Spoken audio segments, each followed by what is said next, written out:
Mais encore aujourd'hui, c'est une super journée, donc je vais en profiter, vu qu'on est samedi, dimanche, je dis qu'on n'est pas samedi, on est dimanche. Donc je vais vite aller prendre mon vélo et aller me balader. Bon, on recommence. Donc je vais prendre mon fil d'escrier, comme d'habitude. Il commence à se faire un petit peu vieux, il commence à prendre de la rouille, mais enfin bon.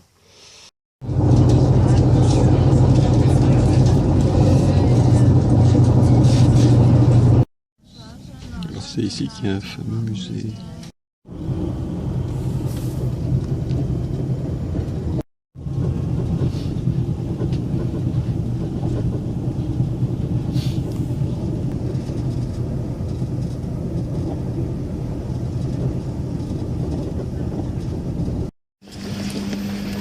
Donc ici on est arrivé à la gare d'Helsinger.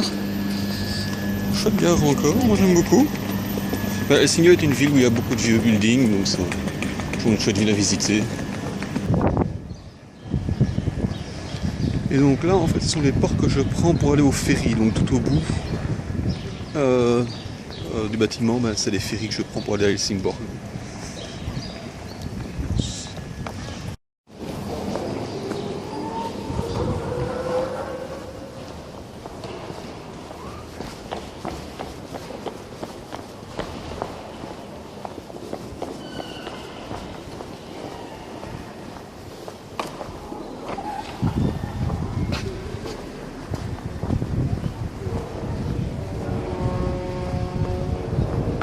Donc là c'est encore d'autres bâtiments pour les ferries. Et donc là c'est Hamlet et la campagne je suppose. Parce qu'en fait le château que l'on voit là-bas tout au bout, c'est le château de Hamlet. Alors là c'est une ligne de chemin de fer, c'est une sorte de tramway un peu plus sophistiqué qui va qui fait tout le tour de la côte en fait. Parce que le train s'arrête à Helsinger.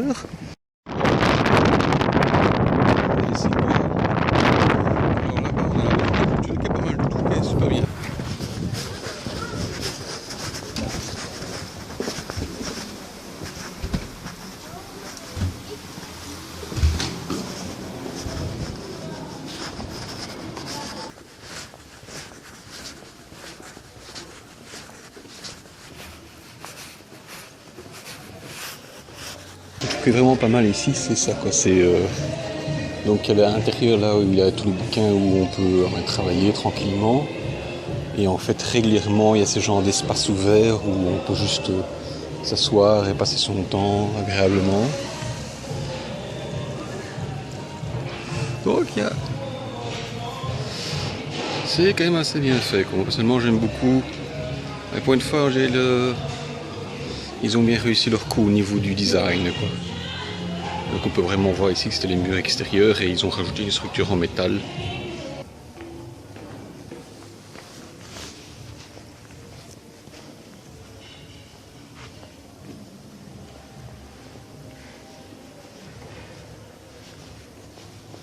On est toujours près du château de Hamlet et donc juste derrière il y a le centre culturel qu'on vient de voir. Et donc ici on a une autre reconversion qui est quand même, je veux dire, magistrale. C'est que ici ce sont d'anciennes cales sèches qu'ils ont complètement réaménagées en espace ouvert pour faire un musée. Donc ça c'est la maquette du château. Et donc où est-ce qu'on est? C'est une bonne question. Là je crois bien que c'est le pont qu'on vient de traverser. Non, peut-être que c'est là en fait. Peut-être que c'est ça le pont qu'on vient de traverser. Et donc la porte, c'est la porte qu'on voit ici.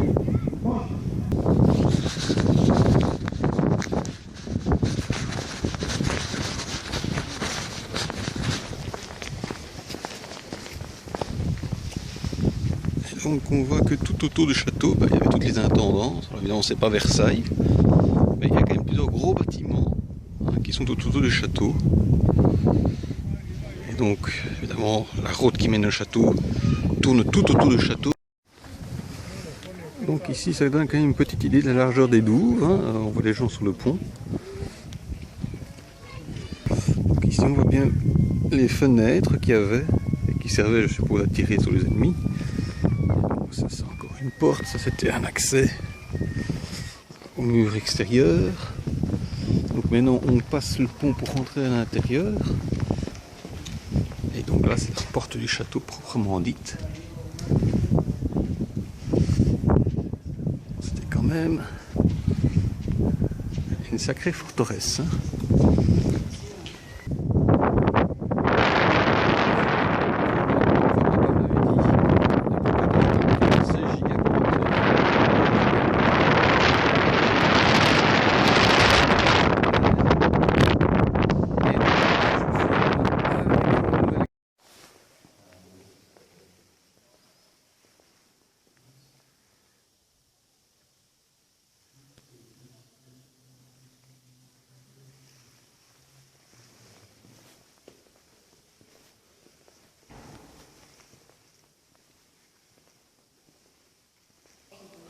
La place de la famille royale, pas question de se mêler à la populace.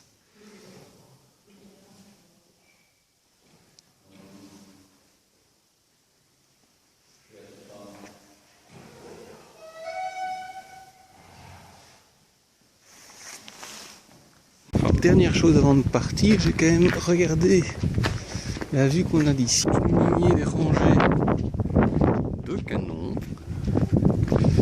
Je ne sais pas si c'est la disposition qui était effectivement de l'époque, mais ça donne quand même une petite idée.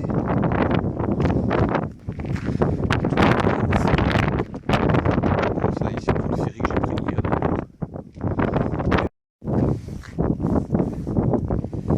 Alors voilà, c'est les vues extérieures, ça donne le château est juste là. Et donc ça c'était tout ce qu'il y avait autour du château.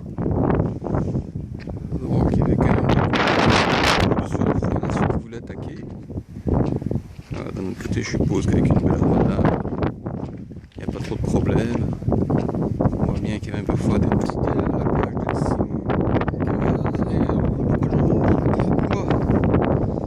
de je traverse pour aller là-bas. Le port en lui-même est relativement grand. Je veux dire, il a quand même beaucoup de bateaux. On voit ça au nombre de mâts qu'il y a à l'horizon. Et encore cette partie là-bas, c'est là où les bateaux passent l'hiver. Vous achetez un bateau, 125 000 couronnes, c'est plus ou moins, je sais pas, moi je dirais 17 000, 18 000 euros, donc ça reste raisonnable. Bon, maintenant, il y a des bateaux à 1 million de couronnes, donc ça veut dire plus ou moins quoi, 140 000 euros, donc il y a des bateaux qui sont très chers. Alors, comme toujours, la valse des ferries, et ici c'est un ferry toutes les 20 minutes plus ou moins, donc il y a quand même 3 fois plus de ferries que de trains à Chastres. Il y a beaucoup de bateaux comme ça qui soit sont des restaurants ou sont là juste pour visiter ou sont à louer pour faire des petits tours. Ils sont attachés sur le bateau. Est-ce qu'il y a seulement... Ah si, là-bas il y a une petite plaque. Alors on va voir.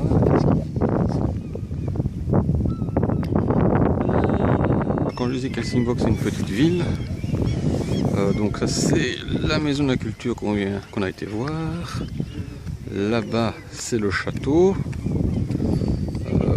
Là c'est le bateau qu'on vient d'aller voir. Et donc maintenant on va aller voir ça. Alors statue aux travailleurs fiers et vigoureux qui, je sais pas, sont riches et sont une marque. Il y a encore d'autres là-bas. Donc c'est toujours près de la maison de la culture ça. Alors c'est ce que j'avais dit à propos de la météo, c'est que voilà, le soleil est quand même bien voilé par des nuages, mais ça c'est le Danemark, ça il faut s'y faire, c'est comme ça. Devant la porte, ça va quand même méchant.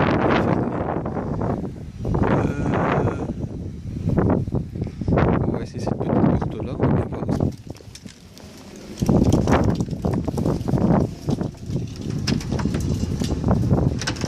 Ça c'est fermé. Alors en fait c'était ouvert, c'est moi qui n'avais pas poussé assez fort sur la porte. En fait c'est parce que j'ai vu des gens sortir, je me suis dit que ça devait être ouvert. C'est pas le tout en fait ici. Alors ce qu'on entend c'est un oiseau quelque part.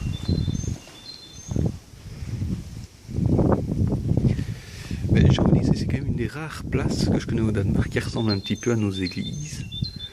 Ça ne me donnerait pas que ce soit en fait un monastère ou en tout cas un ancien monastère.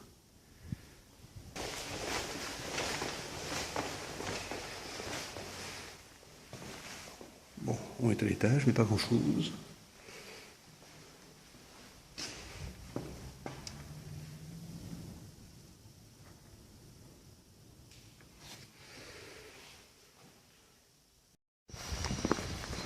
Alors maintenant on se dirige vers, je sais pas, c'est peut-être une église, enfin, en tout cas ça ressemble beaucoup, qu'on voit ici derrière.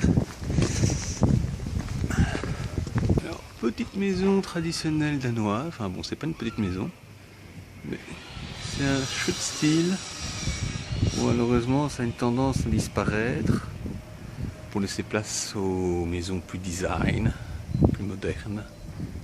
Bon, ben nous y voilà. C'est relativement imposant, bah d'ailleurs l'église annonce notre venue.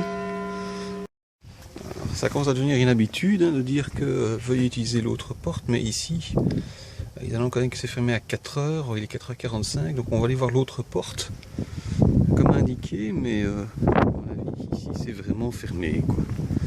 Alors, porte sud, où est-ce que c'est ça? Ça n'a pas l'air.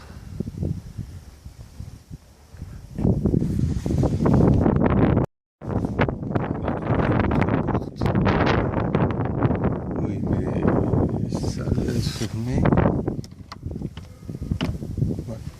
C'est vraiment fermé, donc bah, c'était comme prévu. Fresque murale. Pas mal de tout.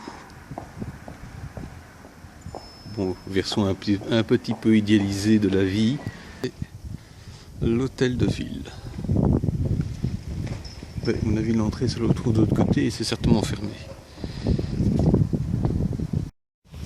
Ah, évidemment, les rues sont vides. On est un petit peu le dimanche. En plus, on est dimanche à 4h. Alors déjà qu'en général, à 4h le week-end, il y a plus grand monde. Alors là, à 4h un dimanche, c'est... Ben voilà, quoi, il manque plus que le petit buisson là, qui roule sous le vent et la poussière qui vole, comme dans les westerns américains, quoi.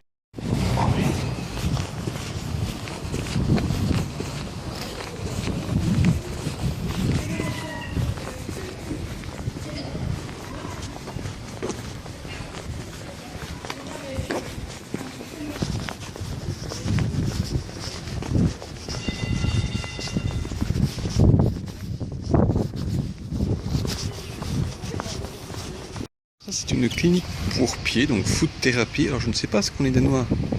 C'est quoi le problème qu'on est danois avec leurs pieds, mais c'est absolument hallucinant le nombre de cliniques pour pieds qu'on peut trouver dans une seule ville. Encore une église avec des gens qui font. C'est vrai que l'office est à 5h hein, au Danemark. Je ne sais pas pourquoi c'est à 5h, donc on voit des gens qui rentrent dans l'église. Toujours en briques, hein. Ça c'est les églises au Danemark, elles sont toutes en briques. Alors un peu de street art, hein, je dirais encore un joli, pas mal fait. Alors je sais pas, il y a des tombes derrière, c'est inspiré par le cimetière pas au loin. Et donc on a quand même, bon on a vu ici, on est quand même dans la partie, c'est la vieille ville ici, donc j'ai l'impression que les gens qui vivent ici ne sont pas spécialement pauvres.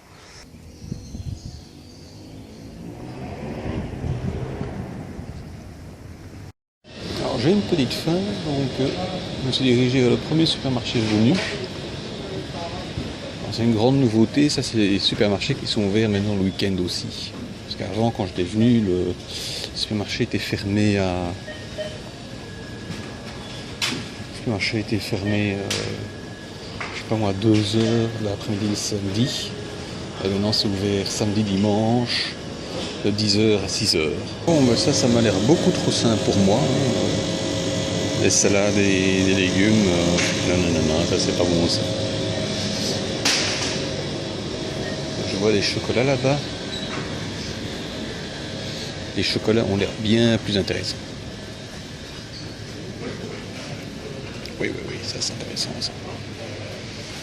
Voilà. Ça va être... Alors, un peu plus de gens dans les rues, mais bon, d'un côté on se rapproche du centre, donc c'est normal.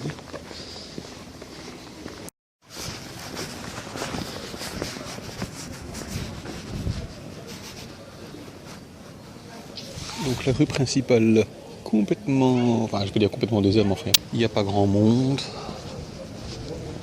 Bon, vraiment ça allait être un restaurant ici, mais enfin. Alors le soleil a refait un petit peu son apparition.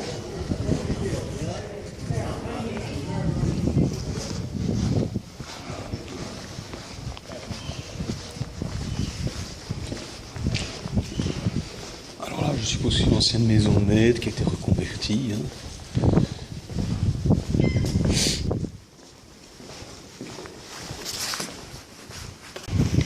Alors là c'est l'hôtel de ville qui est en rénovation. D'ailleurs c'est pas le seul truc qui est en rénovation, il y a ça aussi qui est en rénovation.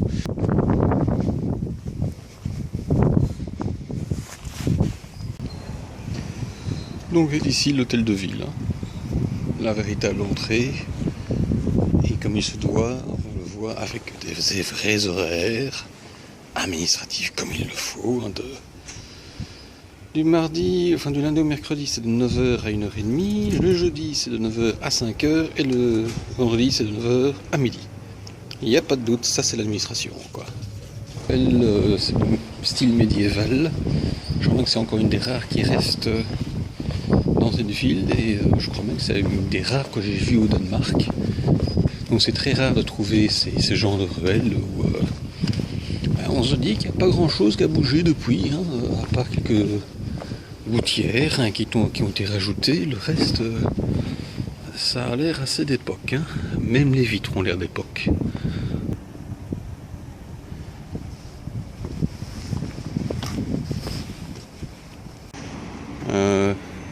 Voilà. Au moins le soleil est revenu. Le soleil est un petit peu revenu ici. Ouais. On refait un petit tour des ports avec un ferry encore.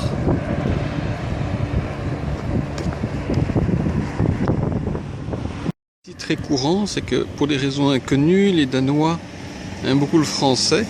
Et donc il y a beaucoup de bars qui sont soit en français ou qui affichent clairement qu'ils aiment bien les Français. Ou en tout cas la langue française. Alors c'est à quoi ressemble le château de Helsinger au soleil. Les petits ferries, donc ça c'est donc, il y a un des gros ferries qui est là, qui fait la liaison avec un des autres qui arrive, qui est ici, derrière. Et ça c'est encore un de ces petits ferries qui font la navette, j'ai envie de dire, une fois par heure je crois. Ici quitte le port. Juste à la suite de celui-là. Donc ça vous dit quand même une idée du trafic dans la zone.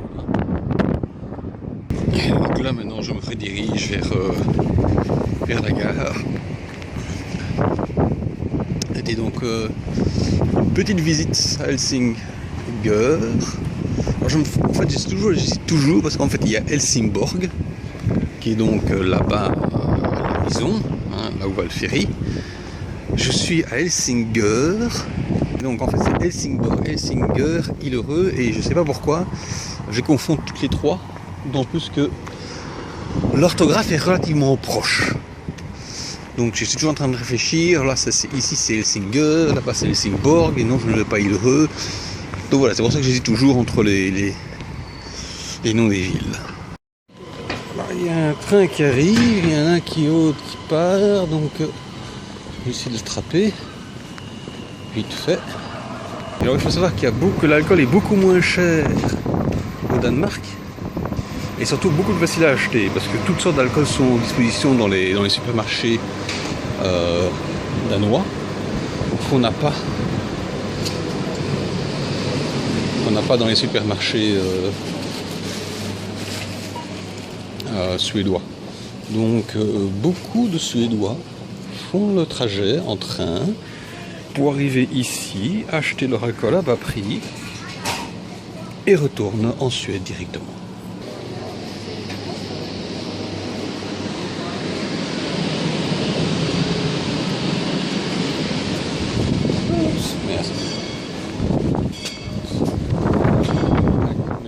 prend le train et on va essayer de regarder son téléphone. Donc voilà, ici je suis dans le train et heureusement j'ai trouvé quelque part où brancher mon téléphone. La batterie était vraiment basse. Donc,